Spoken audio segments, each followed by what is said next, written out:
Welcome, everybody. Thanks for joining us for another episode of The Well-Rounded Musician with Alexa Tarantino. My name's Adam Meeks. I'm the video producer here at Jazz at Lincoln Center, and I'll be your technical host tonight. Over the coming weeks, Alexa is going to continue teaching viewers about the different kinds of tools that musicians need to succeed in the real world. Tonight's episode is to be part 2 of Developing Your Musicality. She will continue discussing what you can do to take your skills and artistic voice further. Before we get started, in light of recent events, I'd just like to take a second in this pivotal moment in our country to express my personal solidarity with the Black Lives Matter movement and the protests across this country and around the world, and to challenge us all to find ways to use our actions, resources, platforms, etc., to stand up for Black lives and to keep our institutions accountable. With that said, I'm very much looking forward to tonight's event, and I'll hand it off to you, Alexa, to kick things off. Thanks, Adam. Thank you very much. Hi, everybody. Good evening. Thank you for tuning in yet again for the 5th episode of The Well-Rounded Musician. I cannot believe it's been 5 weeks already. Tonight's theme is Developing Your Musicality Part 2. And I'm Alexa Tarantino if you are new to this series. But before we move into the discussion, I'd like to echo Adam's sentiments and add that I sincerely hope you are all safe and healthy tuning in tonight.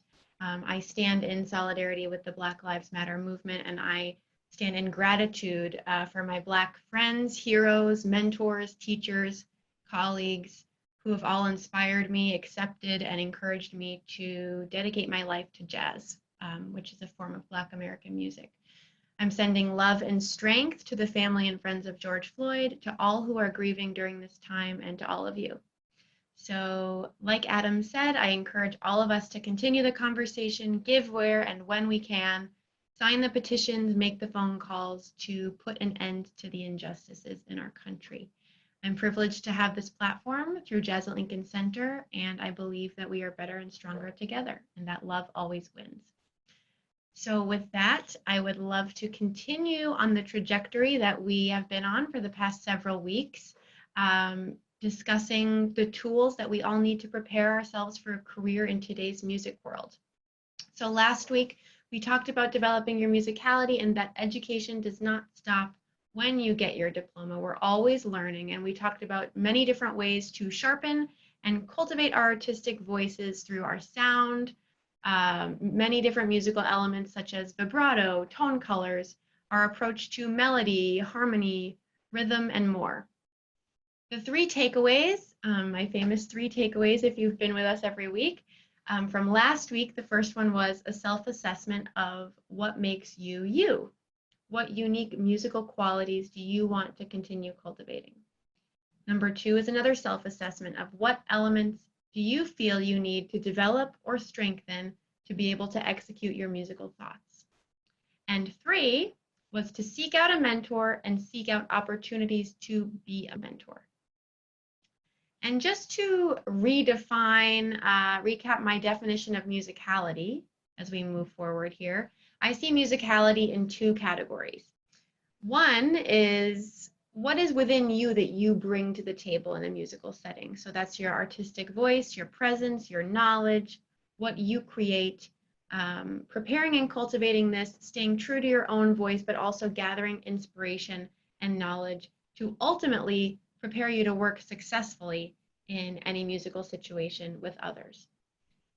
The other half of that, the second part, which we're going to discuss tonight, is how do you perform, react, act, create, and adapt outside of just yourself with others in an ensemble, in a recording setting, performance, education, section player work. How well do you play with others, essentially? And so we're going to continue on that front, and I just want to add in a quote that I mentioned last week from Charlie Parker, which is to master your instrument, master the music, and then forget all about that and just play. So last week we kind of talked about all those nitty-gritty things, and if people have questions about any of that, I'm happy to discuss it in the Q&A. I just wanted to demo a few of them with my instrument because I realized last week that I did not play. And so I thought I would just play a little bit to kind of wrap up that part of things, and then we'll add on to that. So I would say the top 3 kind of items of that personal musicality that we talked about last week, where the first one is your sound and your tone, and being able to access a wide variety of tone colors on your instrument. And the way that we achieve this is playing along with the legends of your instrument, the influences that you have, people that inspire you, listening back to records and transcribed solos. So just acknowledging and absorbing all of that, and then picking what works for you. So for me, some of my biggest influence on the alto saxophone are Cannonball Adderley, Kenny Garrett, Phil Woods, Dick Oates, and then expanding to tenor saxophone, I love Joe Henderson and Dexter Gordon. So for me, I mean, I could play, maybe I'll improvise, I could improvise a short little B-flat blues, and maybe I'll play this sort of in the style of Dexter Gordon. So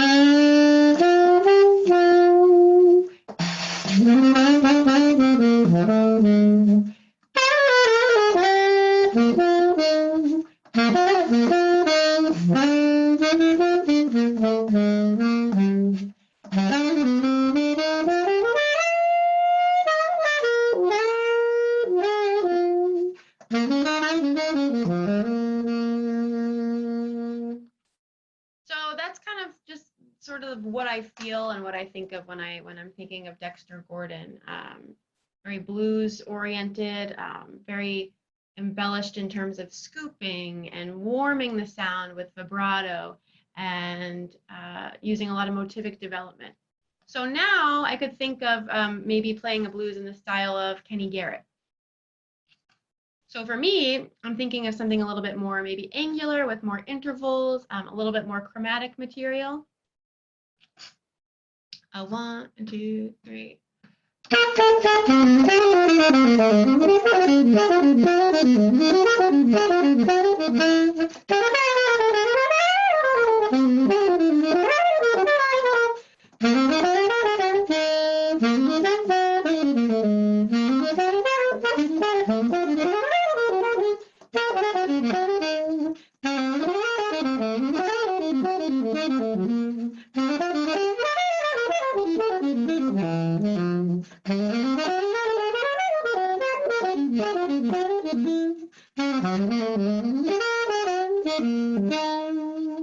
Okay, so that was E-flat blues. I decided all of a sudden to modulate to E-flat, no problem.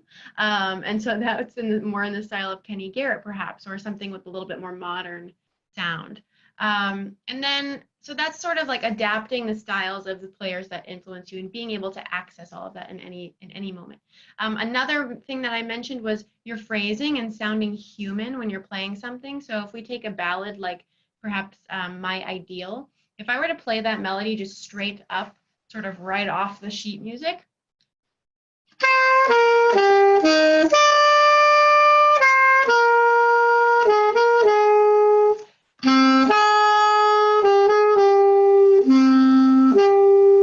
okay, so that's kind of just cookie cut, I would say.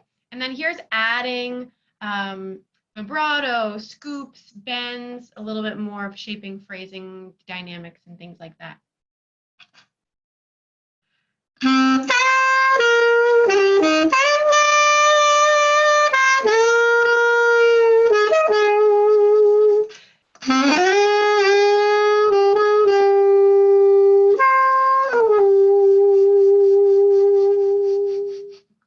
Okay, so just adding a little bit of your unique personality in there. And then you'll hear that at the end, I was in some points there, I was adding vibrato. And I talked about that a lot last week, which was different ways to end a note. Here's vibrato all the way through.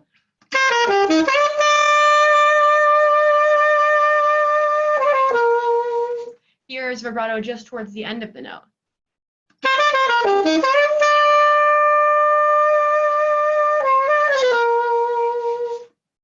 Okay, and then here's a little bit of like a staggered, varying vibrato.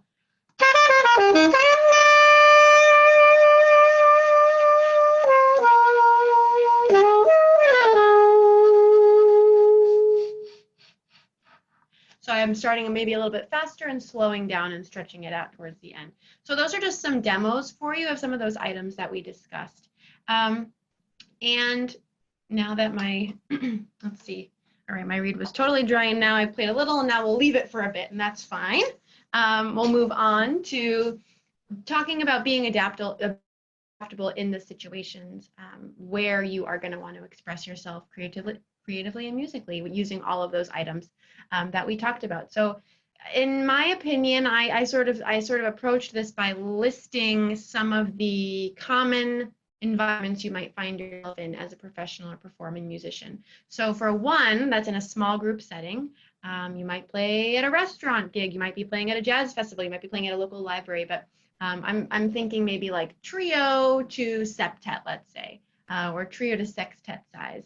And so the key elements of playing in a small group, it really, really requires critical listening from every single individual. And so this is where we go back to thinking about, ear training and making sure that we have a strong understanding of the role of every instrument that we're playing with. And one thing I always love to mention, and I may have touched on it last week, is if I'm playing, let's say I'm playing a ballad like that, like My Ideal, and I'm up in my upper register and the bassist is in the lower register, and I start to hear the bassist creep up maybe to his or her mid or high register, mid or upper, then I'm going to want to contrast and complement that and maybe wind my way down into my lower register of my saxophone.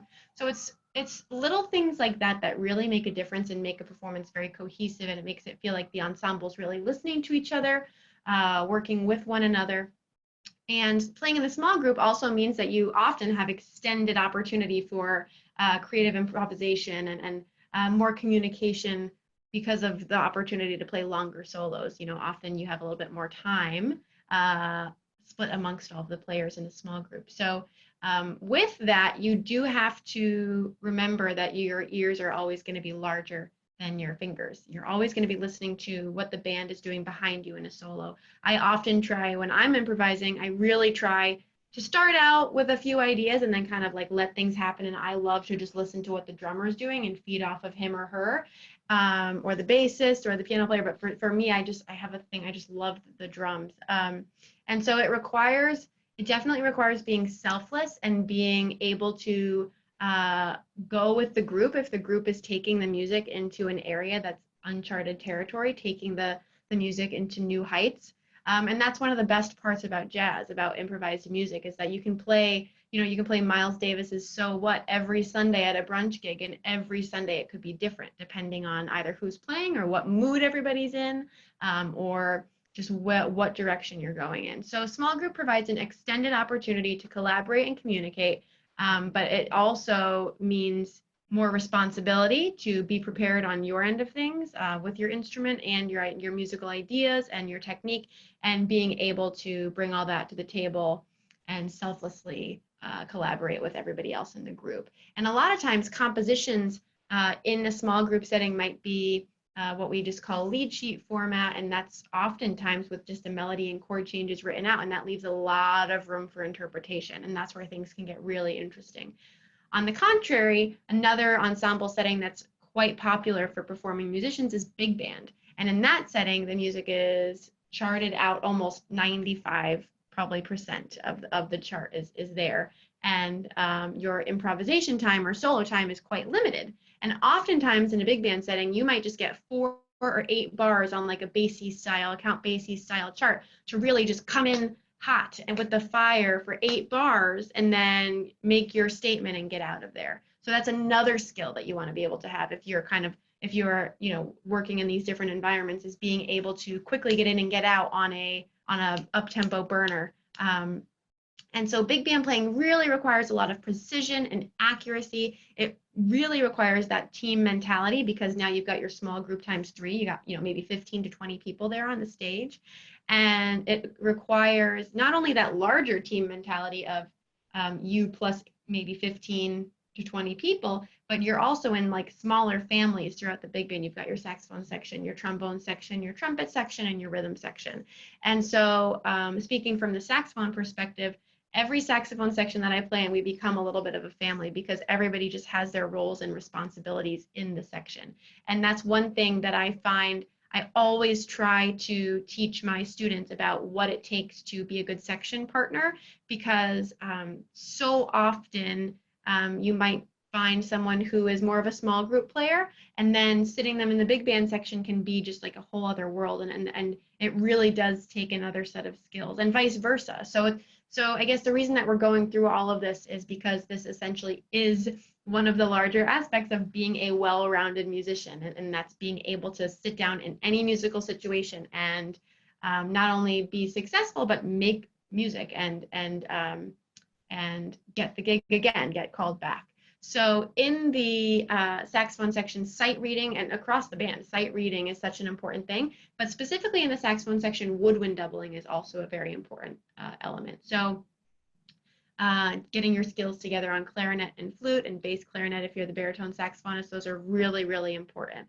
And it's also important to be very, have a wide range of stylistic knowledge under your belt. So if somebody brings in a Count Basie style chart, a Duke Ellington chart, all the way up to a Gil Evans, arranged chart, or a Maria Schneider piece, there's a whole range of large ensemble music out there, and it all requires very different skills, very different styles of vibrato, styles of articulation.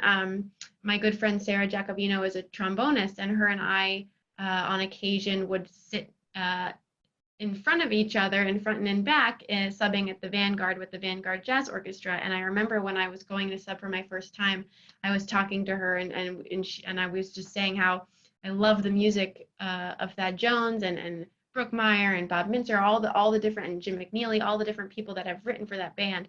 And Sarah was saying, yeah, it's incredible because you could play one set of music and have just who knows how many actual different styles that you have to effectively communicate as the musician. So, McNeely versus Brookmeyer versus Thad Jones versus Bob Mintzer, they all require a different style of focus and attention in terms of articulation and dynamics and accents and improvisational kind of style and concept. So it's really important to just kind of get the lay of the land in terms of all of those things. Another element that you'll find yourself in is recording. And this could often be large ensemble, sometimes small ensemble. And I think recording, a lot of people can find very stressful because they find it very stressful to put something on tape forever for everybody to listen to. And I find that it's a really great test of having your skills all together in your toolbox and being able to present them in that one shot successfully and to a point where you're happy with it. And you don't want to be that person in the recording studio that constantly has to do things over and over. So it is about precision and accuracy and focus, but it's also about putting your best creative foot forward and making sure that you can capture that element of live performance in the studio setting. And so even just down to, professionalism, things like making sure you're in the studio early with all of your equipment and understanding how the equipment works and having your personal settings that work best for you in terms of headphones and monitors and all that stuff. It is a whole other world, but most importantly in the recording setting for me, I really have to be well rested and fed and hydrated, and I have to be I have to feel good and be ready and have that focus and stamina ready, because often studio days are quite long. So that's another aspect that you'll find yourself in. And then the next is we're venturing into the education world. And so in teaching, you'll find yourself, you could be teaching privately, you could be teaching in a group. And the most important thing here is being able to assess someone's learning style as quickly as possible, and then being able to cater customized instruction to that learning style. So if you're working one-on-one, you have the luxury of kind of developing that relationship over time and figuring out what works best for someone. But a lot of times, freelance performing artists and educators are doing sort of these one-off artist in residence situations where you go in and you meet a group of students for maybe just one day, and then you might meet them a couple of times a semester, or you might just really see them for that one time. And so in that moment, it's really important to have an understanding of the wide range of learning and teaching styles that we have in music education. That means, things that come to mind would be just actual music teaching styles, whether people use specific methods of teaching music theory, like the Orff method, or teaching music learning theory, and there are so many different, curriculums that people use, whether it's like the Standard of Excellence books that you might have seen in your band room or something like that. So people teach music using solfege, using scale degrees. So it's very different wherever you go. So having an understanding of the audience that you're speaking with is very important. And being able to gauge attention spans, for me, that means in whatever activity that you're teaching, you want to be able to have a middle of the road task and then a task for students who are grasping things very quickly and perhaps more advanced. And then you want to have sort of a modification for that middle of that straight up task. You want to have a modification of that for students who might need a little bit extra time, might need a little bit extra help comprehending the task. So in any given moment, you might want to present that middle of the road task, and then you might notice that Sally over here is really moving quickly. And so one thing that I often do in teaching is I say, Sally, can you reiterate that to the class? And so that engages someone who might otherwise want to tune out because they're getting ahead of the game. And similarly, with somebody who might need a modification, you could offer, a situation where maybe some students, okay, why don't you guys figure that out for a second, and I'm going to move over here, and then you work with somebody very briefly, and you've given the other students a task so that they're not sitting tuned out. So just these little things of balancing group dynamics are really important in music education, and making sure that in any education setting you have a clear mission and takeaways. And I think you've seen in this course, I've certainly enjoyed giving everybody 3 takeaways at the end of the night, because it helps keep us accountable. So, and then in this education world, as I mentioned, there's master classes, there's private teaching or group classroom teaching, and there's also presentations, like if you go to a conference or you submit a paper for some type of public presentation. So I would say that all fits into that world in terms of making sure that your audience is engaged and that your mission is clear. And then lastly, another role that you might find yourself in is a band leader role. And this role is one of more responsibility. And it does not mean that things are more about you. In fact, it actually means that you have to be even more tuned in to everyone else and their needs, and making sure that their needs are met, not just musically, but logistically. If you're managing the band on a tour, making sure you have all of the information to get everybody what they need, safe and sound. So it does require more organization and precision. It also requires, if you're the band leader, this means stage presence. This means speaking on the microphone to an audience and delivering your message. This means knowing all of the information in terms of the music you're performing. And back to my communication class, which I think was week 2, this means, giving a shout out to the venue and the manager and even the bartenders and the waiters and waitresses on stage to bring that community together.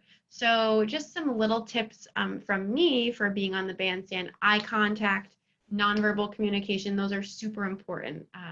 Even verbal communication, I mean, I will often say, yeah, or okay, yeah, let's do that one more time. If something's really, we're on a vamp and the band is really getting into a groove, don't hesitate to say something or celebrate someone, or if something is kind of getting off the tracks, do what you need to do to fix it. Don't be ashamed to do that.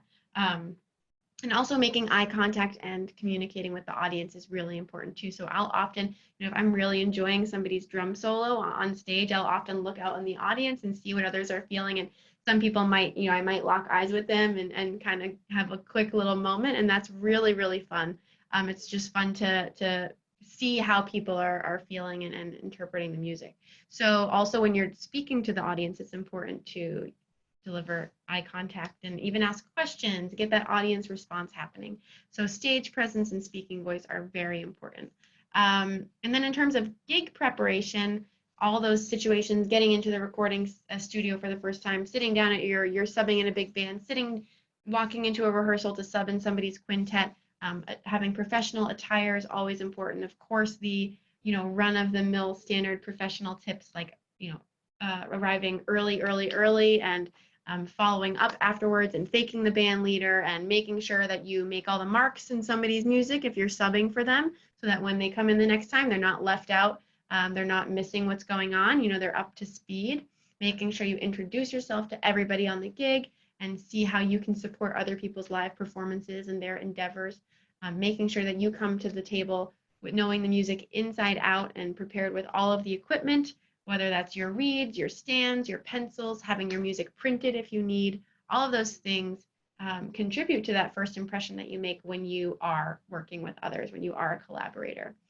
Um, and next, I would just say that, I'd like to open it up for questions shortly, but there are so many facets of our musicality and of our music careers. I mean, if you look at somebody like John Coltrane, he just had such a fascinating span of all the different styles of music or ensembles that he was working with and recording with. So in terms of his quartet, you've got the ballads record, you've got Blue Train, and then later on you get to much more like kind of more avant-garde and modern treatments and compositions and things that he did with his wife Alice Coltrane, and just really taking things to another level. And so when you look at somebody's career like that and say, okay, we got Coltrane plays the blues, we got Giant Steps, and then you're looking ahead and saying, wow, how did he get there?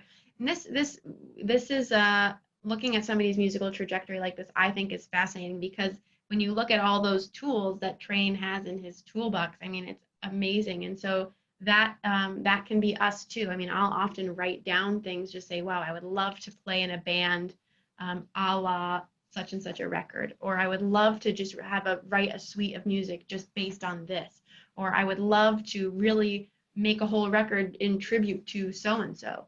And they could be all different areas of the music world. It could be a bebop tribute, or it could be more of a through composed suite that I'm looking to write, or I could be, really studying the music of Ornette Coleman or Sun Ra and looking to get really more into that side of things.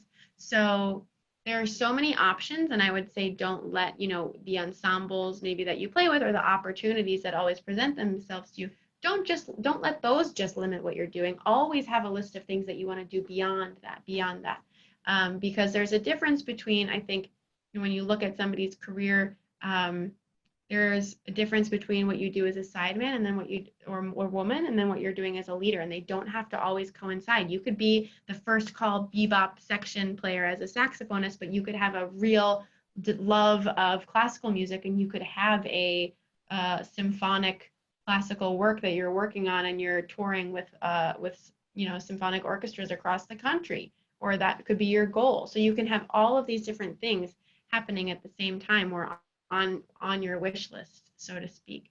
So that's where it comes time to develop your career plan and jot out these things almost with a trajectory, with a timeline of where you see yourself, and then finding those role models that we talked about, like we talked about last week, that fit with each of those niches that you're looking at, and seeing how you can dig deeper into each of those worlds and further connect. And then I also, I added here something that I just thought of recently, which was, if it doesn't exist, create it. Like that just seems so simple, but I just jotted this down before the class. If it doesn't exist, create it. And that's exactly like what we were talking about in terms of, I think a couple of classes ago, I spoke about how I started my summer jazz camp and sort of out of the blue. And so it's like, yeah, if a type of music that you're looking to create or that you feel drawn to, if you're not finding it anywhere, if it doesn't exist, it doesn't mean that it can't, and you can be the person to start it. So just keep that dream list of all the things that interest you, and but at the same time, make sure that you are prepared for whatever phone calls might come your way.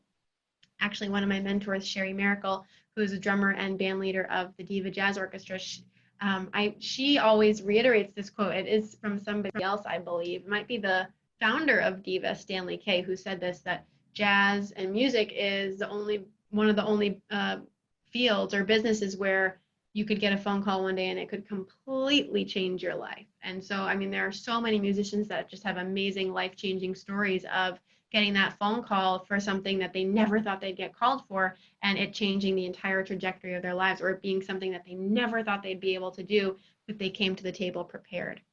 So I hope that was all helpful. We did a little recap of last week in terms of cultivating your artistic voice, demonstrated some ways to approach melody with different vibrato, and warming things up with inflection, and practicing playing things in different styles of different artists. And then we moved on to discuss different environments you might find yourself as a professional musician, and how to prepare yourself for them. So tonight's 3 takeaways, they do relate to the jazz world, but I think they also just relate to today's world at large. And the first one, these are 3 tips to being a key collaborator, but I think also just as we leave today, we can keep these in mind. And number 1 is to be kind. Number 2 is to be prepared and educated. Number 3 is to be an active team player. So let me know what you think. I'm open for the chat. Thanks, Alexa. I'll encourage you guys to raise your hand if you have any questions. We'll start a queue here. To do that, just click raise hand in the participants tab, and I'll unmute your microphone and call on you as soon as it's your turn to speak. In the meantime, I do have a sort of it's a basic question, but maybe a good one to kind of kick things off on Facebook. Jose's wondering just how long you studied music and how old you were when you started. Maybe you can talk about sort of your sort of formative years of music. Sure. So I was about 10 years old when I started playing. I started on saxophone and piano at the same time. I'm not from a musical family, but my school district was a very jazz-centric community. So I was really fortunate to have grown up there, and I went through the programs there. That was in West Hartford, Connecticut. And then I went to the Eastman School of Music for college and the Juilliard School for my master's in jazz. And at Eastman, I did jazz and music education. So those were my, more my degree studies, I would say. But then after that, I moved after Eastman to New York, and I just had the most incredible real life professional experience when I started touring with Sherry Miracle and the Diva Jazz Orchestra and Wynton Marsalis and the Jazz at Lincoln Center Orchestra, and just really started to get that experience playing in many different ensembles, many different settings, to try to be as well-rounded as possible. And I'm wondering if you might want to elaborate on your experiences as a band leader and maybe some other sort of stories or tips that you've learned from that time.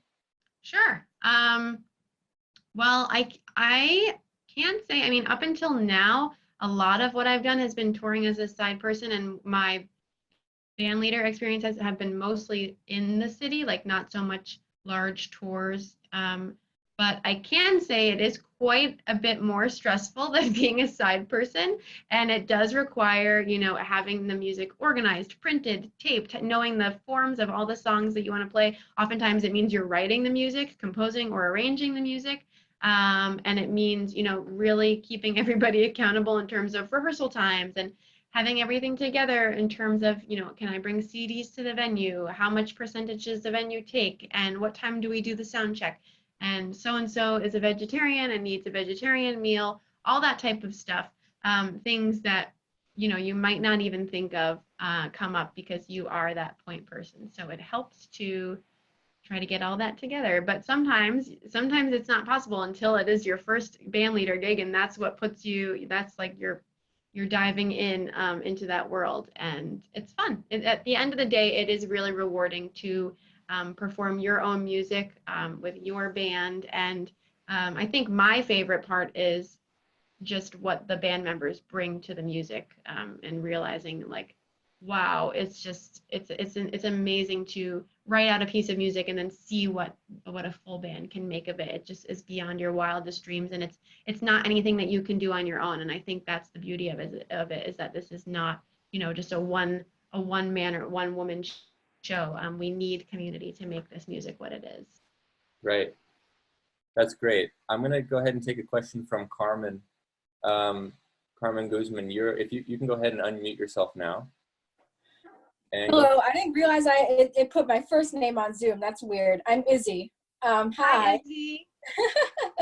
Hi. I remember you mentioning you got a degree in music education from Eastman. I didn't know that. I'm actually looking to get a music ed degree as well for my undergrad. And Excellent. My question, yeah, what? I said excellent. Oh, yeah, thank you. And my question was, as a music educator, how do you balance knowing everything about teaching in that teaching realm and also extending your performance skills and qualities as a performer? So balancing the two? Yeah, how do you find the time, and what methods do you use to extend your skills as a performer while also teaching? Yeah, that's a great question. I actually really have enjoyed trying to find situations where I can blend both together. So for me, I love if I am going to play a gig somewhere, I will often like do some research and try to find a way for me to give a master class nearby, or for me to have my sound check or rehearsal time be open for a classroom to come in and watch. And so that way it kind of blends both worlds for me, where it's not necessarily like I'm going in and teaching do re mi fa so, and I'm not necessarily just sitting on the bandstand and playing without explaining anything. It's kind of like, students might ask, oh, what is that song about that you composed? How did the drummer that groove switch to that groove? Or what is that attached to the bass there?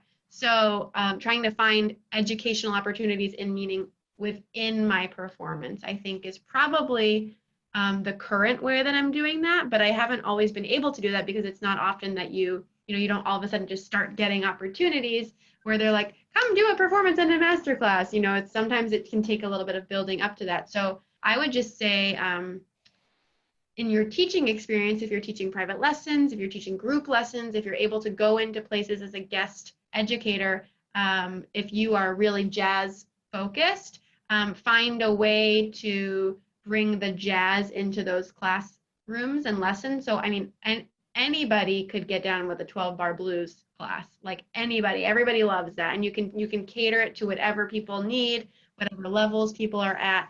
And it's also just really a great way to explain the history of this music and to get people kind of hooked from that foundational element. All right, thank you so much. That was really helpful. Of course, thanks. Thanks, Carmen. All right, we've got another question. Let's take one from Henry. Henry, you can go ahead and unmute yourself. And go ahead.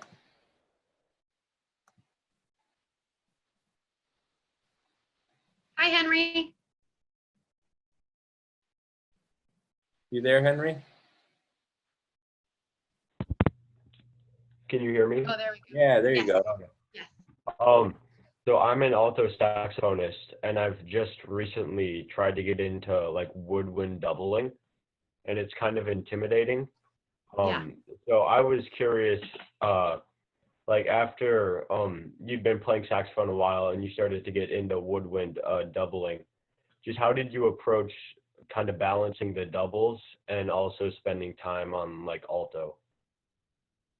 Yeah, that's a great question. I tried to make sure that I was as consistent as possible with the doubles by playing them a little bit every day or almost every day, as opposed to like for a couple hours on a Saturday. Because I think that's the best way that your muscles and your fingers, like muscle memory, will get used to what's happening with those instruments and the differences between those and alto saxophone. And this goes for actually anybody, if you're a brass player that's bouncing between instruments as well, or a rhythm section player, anybody adding something new to their wheelhouse. I think a little bit every day is much better than a lot just every so often. And so for me, like I prefer to start with flute. I think it like helps to warm up those muscles, and then I would transfer to clarinet, and then I would transfer to saxophone, and that would be the order of my routine. And it could even be just 10 minutes on flute, 10 minutes on clarinet, and then the majority on saxophone, depending on my timing. And what I would do, I just would always make sure, even if it was just 10 minutes, always make sure to do some type of warm up, like long tones. Then I would always make sure to do some form of overtones, which like on flute could just be you hold the head joint and cover the end with your palm here and try to get the 3 pitches that you'll find starting from that from the fundamental. You just blow right through the head joint, and then if you overblow that, you'll get another note, and then if you overblow that again, you'll get another note. And so trying to be able to identify those just 2 minutes a day, that will help to chip away at your foundation. And then for clarinet, you can do the same thing, except for actually on each note, you'll be able to jump up 3 partials. So 1, 2, 3, 4, you can try to start getting it. And sometimes just starting with the 3 is good. So that's a really great way to just get a little bit in on those instruments every day. Thank you. Great Thanks. question. All right, let's take another one. This next question is coming from Anya Sengupta. Hi, Anya. Hi, Alexa. How are you? Good. How are you? I'm well. So I'm in the process of choosing colleges and majors, and I wanted to ask, what was it that made you decide at a relatively younger age? What was it that made you decide to do music education? Because it's not everyone I speak to tends to have majored in performance, and so I wanted to know what that thought process was, because you would have been a student then as well. So what was it that made you want to do education? Yeah, that's a great question. Anya, what time is it where you are? I forget. It's 7:15 a.m. on a Friday. Amazing. You're amazing. Thank you for waking up so early every week. Oh my gosh. So cool. I hope that one day I will you're in New Delhi, right? I am, yeah. I hope that one day I can go on tour and meet you in person in New Delhi. But until then, so let's see, back to your question. So with music education, I think, with a performance degree, it's a great thing to get, because you are getting, you're getting a piece of paper from an institution that says they support your playing, doing this. But when you think about it, performing and playing is a very relative, a very subjective, thing. And so it's, there are so many famous jazz musicians that we know, and famous, I shouldn't say famous, I should actually just say important or influential or incredible people that we all look up to, who never went to college, or maybe they didn't get a degree in jazz. Maybe they got a degree in biology. Maybe they got a degree in language or math. And there are so many people that I know who come from that background where the degree maybe wasn't necessarily what made them the musician that they are. And so for me, I knew I wanted to get a performance degree because I wanted to sharpen my skills, and I didn't think it was something that I could do on my own. I could study on my own, of course, but I wanted that academic education of music theory and ear training and music history and all of that. I think that's really important if you want to, be a musician. I think that's important if you want to be an educator as well. But the reason I wanted to get the education was because I felt that it gave me it was going to give me the knowledge that I needed to be able to work with other people, work with other instruments, work with other communities, and to understand other communities, understand other learning styles. I learned so much. I had to take, violin, I had to take trumpet, I had to take trombone and French horn and all of that stuff. And so even if I never taught in a classroom ever again after that, if I went to play saxophone with a symphonic, band, or if I went to solo with a string quartet or something like that, I have a stronger understanding of those instruments. And maybe if I'm composing for them or arranging for them, or if something sounds off during one of the rehearsals, I have a better understanding of where they're coming from, and to be able to collaborate with other instruments. And then not just that, but like the learning style thing is very important. And that doesn't, anybody on the street, we all have different learning styles. It's not just a teacher-student thing. The drummer in my band and I will have very different learning styles. The bassist and the drummer will have very different learning and communication styles. And so for a music education degree, you learn how to deal with that in a classroom setting, which is great, because that's, more of an academic and sort of rigid curriculum, and you have goals and things that you need to get to. But all of that information, I think, helps when you're out of school. Like I said, even if you never teach in a classroom, it just helps you to deal with people and relate to people a bit better. Okay, thank you. Yeah, great question. All right, let's take another one from Jenna Pavis. Jenna, you can go ahead and unmute your mic and go ahead. Yes, thank you, first of all, Alexa, for all of this. It's really helpful, and it's awesome to be able to hear you and get to see all of this. So thank you for that. Thanks, Jenna. You too. I had a question actually about degrees as well. I'm finishing up my undergrad next year in performance, and I I have a similar career dream as you. I'd really like to perform in a diverse area of settings on like band, big band, small group, all of that, and also teach. And I'm hoping to ultimately get a doctorate. And I'm curious if you think an education degree is a good idea for one of those, like master's or doctorate, and what your thoughts are on that for making a decision on whether I continue doing performance because I want to cultivate that, but also teach. Sure. That's a great goal. That's awesome.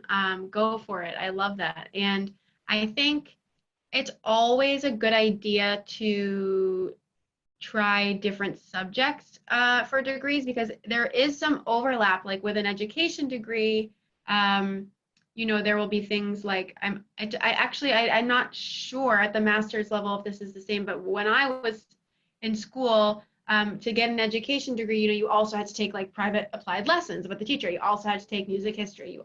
So all of those core things were still involved in the education degree. So I suppose if I had just gotten into education degree and not done jazz, it would have been where I was at Eastman. It was a classical route for education. So let's pretend I'm a classical saxophonist. I still would have had those basic musicianship courses, but the rest of my courses would have been education focused. So I think for you, if you're getting your performance degree now, and if you know that you want to do teaching, I think it's really important to set yourself up for as much success as possible. I do think it's really important to try to get a degree if possible, just so you have that to back yourself up. And so I would recommend, I think that a doctorate in education, I believe, is very extensive. I would try for the master's in education. If it were me, I would try for a master's in education and then maybe a DMA in performance after that. Or if say you start becoming really interested in history, I have a lot of friends who did DMAs in history at Eastman. But I do think it's good to change the subject, because once you've received your performance degree, you can always practice for the rest of your life. You can always get lessons with people for the rest of your life. You can always reach out to people who are on faculty at institutions and get a one-off private lesson, so you can kind of be in charge of your own performance education from there. Awesome. Thank you so much. That helps a lot. Yeah, good luck. Thank you. All right. So those are all the questions that we have so far. Maybe I'll just do a last call on questions. Oh, great. We got another one. Cool. This question's coming from Les Rose. Les, go ahead when you're ready. Hi, Alexa, and all of you guys. I wanted to wait and make sure that all these wonderful young musicians and budding teachers got their questions in, and I'm so impressed, and I could tell you for a fact that it is a wonderful profession and one of the most important professions needed nowadays and moving forward. So I want to encourage all of you to continue to perform and teach, and like Alexa said, you will learn so much from teaching. So bravo to all of you. My question, Alexa, one of my big topics that I like to always come back to with regard to performing is developing that good sense of time. And of course, noticing with your concerts at home in the duo format, I've noted how strong both of your times have become. It's a shame that you don't have a decent piano player, but that's okay, you're getting by. Only kidding. You guys are phenomenal, and I'm a very, very big fan of Stephen as well, have been for a long time with the big band and all of his work. Anyway, obviously both of your senses of time have been improving tremendously, but what type of training, obviously quite a pedigree with Eastman and Juilliard, was there a really rigorous study of time or rigorous attention to time that has prepared you to, deal with not being in a big band, not being in a combo, just having a duo, and like most of us now, just solo? Mm-hmm. Yeah, that's a great question. In terms of jazz curriculum that focused on time, I don't think there's no like set codified curriculum on developing your sense of time. I think it comes from studying the history and playing along with influences and transcribing the most. And so sort of like I was talking about that timeline of, maybe I want to play in the style of Dexter on this chorus, maybe I want to play in the style of Dick Oates on this chorus. It comes, I think, from playing along and really absorbing all of those different styles and then taking what you want for yourself. And so for me, I personally love to kind of mess with the time and maybe free things up a little bit. And I like to often lay back. And so if I'm playing with somebody who also likes to do that, then we notice that the time starts to drag a little bit. Maybe things get a little logy. And so it's also like, you want to be able to play you want to be able to play right in the pocket. You want to be able to play a little bit behind. You want to be able to play a little bit on top in case you're in that situation. But I think generally, at least, out here, like if I think of a musician, I think of him or her based on what they play. And when you're putting somebody else in to complement that, everything, whether it's their sound, their style that they play, right down to the time and right down to their inflections, everything needs to complement one another. So sometimes in a situation, like I might be in a situation where I can't do my usual layback thing. Maybe I need to be the person that's a little bit more in the middle. Maybe I need to be the person that's pushing things a little bit more.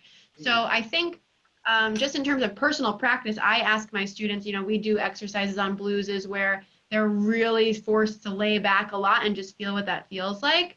Against the play along, which is not going anywhere, and then be right in the middle with the play along, and then feel how uncomfortable it can be to be really on top. I think the most formative experience for me though was I actually did do an extensive alto saxophone and piano duo project in college, and this particular piano player was very like classical oriented, almost like Debussy like, and so it was very open, and it was very much a situation where I had to be my own rhythm section, which we have to do all the time anyway.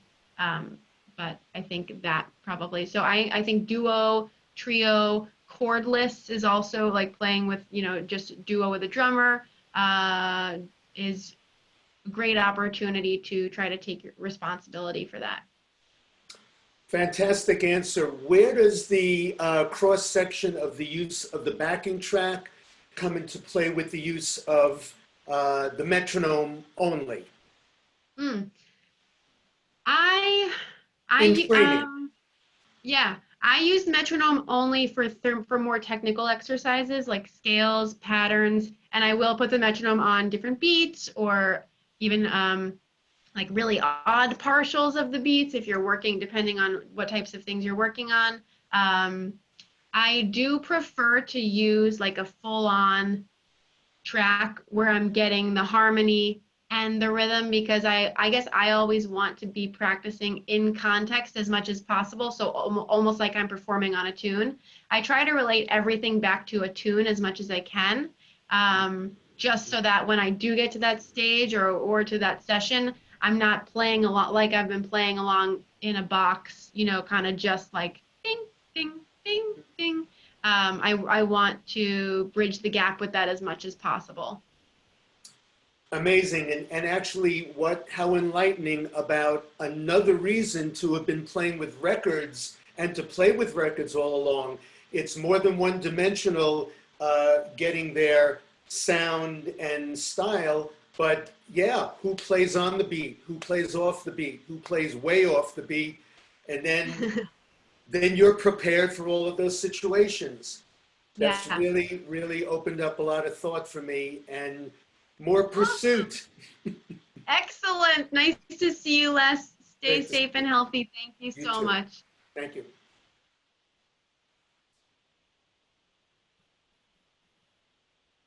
Oh, I don't hear you, Adam. You might be muted. Ah, there we go. Sorry about that. I was just saying that I can't think of a better way to wrap things up this evening. So thanks for calling in, Les.